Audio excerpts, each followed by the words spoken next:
every single pick that comes in here. Annie! Okay. So Spirit's going to be playing Annie this game, I guess. Is she okay? This game where I'm starting to become curious as to why this is the roster that was decided on, right? It feels like we're in one of those scenarios where, you know, MVP couldn't... Oh, goodness. See you later, Spirit. That is going to be first blood.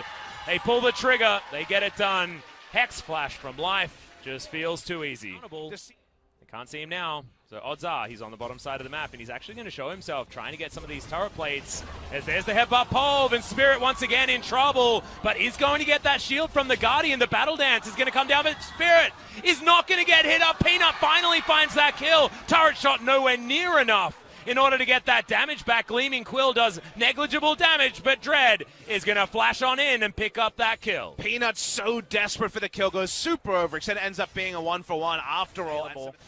So it meant that he ate a lot of free damage. Free Infernal, though, that's the trait you want. Yeah, that's 250 health, gets the heal from the Q. The kick misses, would have killed Spirit, and then, you know, you have to go super, super deep. You come in, and Peanut continues to walk up. Doesn't need to do that, as a kill actually happens with the Earth. Yep, the reason why everyone's... Life is the one doing it. Well, he is going to walk all the way up. Peanut's waiting. Yeah, exactly right. It's going to be a 3v3, but Zoe's going to make it down there first. Teleport's available. There's the Hex Flash. They find Dread. They had no vision. They just guessed. But it's still looking like he's going to fall, but not before Peanut goes down. And Dread's still able to limp out of this one. The Frozen Tomb's in, and Ruler's already dead. Tibbers is tanking up so much of that damage, and Afreeca just trashed the team fight. They do. They get the kill. Ruler goes down, and suddenly... Roach also cannot join up here, so we're not going to have fears beyond death. This Fly looking for the trouble bubble, does get it. Headbutt pole under one as Life trying to segregate this team fight. Peanut comes in, the quickness goes down though, and immediately Peanut is punished. Ruler can't get in there again as the Claw of Doom gets UCal out as the Hail of Blades trying to be utilized, and the trouble bubble once again isn't going to land. Audacious Charge was held onto for so damn long, and there's the targeted CC onto Ruler, but can they actually take him down is the question. Such low health bars, they eventually get him, but that was too close for comfort. Dash cannon there from Fly, and in comes Roach. Fear beyond death, not going to be able to get Proud feared up, but he's still scared enough, Bubba Smithy, because he's behind enemy lines, and he's going to be taken down by the turret. He'll go down. That was a really extended fight around the Infernal, which does not die. During that particular time, Roach stays top.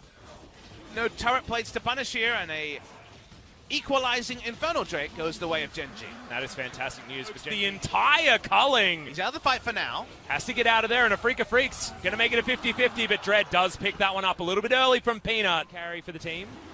Often has been, just in general, but it's felt like a very strange series so far from the Afreeca Freecs. Weird and wonderful. Yeah. To the Baron as Spirit with Flash armed is ready to stop anyone from coming on over. Keen immediately jumps as they're trying to get this turn. Yeah, Roach low. Yeah.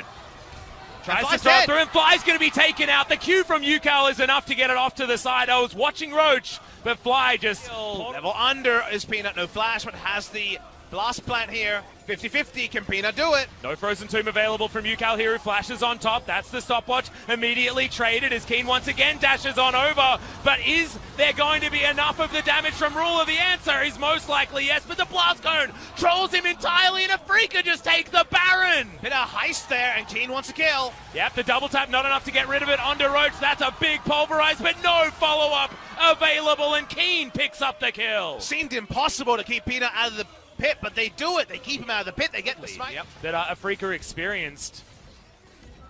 So one of the bigger ones, certainly not worth talking about, as the culling flies in once again. Roach is always the one that soaks them, but this time didn't have enough health bar to get through it, and they lose their tank. Fly, portal jumping around. Q gonna land from Peanut, but he just can't afford to go in. This is gonna be base broken, and Afreeca Freecs, it's a war of attrition, but they have been able to win out. I think they'll try and get some Nexus turrets here. Peanut, we going in. Yep, Dread gonna at least take one. Good knock-up, but it's only onto Peanut as Life trying to get more done. Fly takes out Dread, and Keen very, very low on that health bar, but they do manage to trade.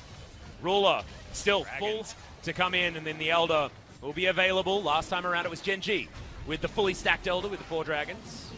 Do we have enough gold for Void? To try and get some CC across and fly. Not going to find the paddle stars, and in goes the teleport. The Claw going to be able to get Yukal right over this wall at the same time. And Ruler, he could just get flashed on. Claw lands, supercharges in there, but Yukal flashes over. Four-man pulverize from Life, but they're just playing this one front to back. Peanut gets his way out. The health bars are very low, but the trade back damage just isn't there. Keen, can you get the damage in? Roach gets the fear. It's on to Dread and Tibbers. You cannot run fast enough.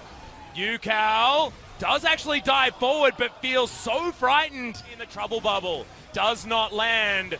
Reset of the Dragon as Dread finally going to jump back in on top of it. They're going for the 50-50. Peanut lands the Q, but doesn't take the Dragon and immediately gets taken down. The Young Fingers are once again victorious as Keen throws through the area. Spirit might actually want to die to get the death power of the Tibbers. Different lanes, how many inhibitors can they take? They want to visit the bot lane one as well. When burn damage is doing this much to towers, I have to feel that they're made out of wood, Papa Smithy, because that did not last very long at all.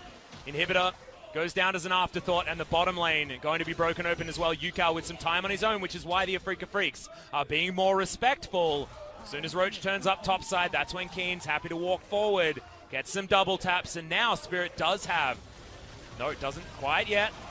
Okay, Life. Oh my god, the culling into the back of the Moo Cow, and he's just straight up dead. Relents to 2,000 gold, the Baron power play, meaning that still things are very, very close. That needs to hit about 8,000 before it's any big lead that we've been seeing most of the day, but the Nexus turrets are now under fire. In goes Proud to find even more. Two-man pulverized from Life just to try and get them out of there, as Proud is going to be safe for the moment, but that's another full culling, and Keen's now nicking around this fight like no one can stop him, and I don't think anyone can, as the double tap not quite there to get rid of Fly, but the Nexus will be taken down, and Afreeca Freecs come back after a Game 2 loss and take down gen.g. And damn, do they do it their way. Two teams rooted at the bottom of the table, 0 and 4, need to fight so valiantly just for a single match win.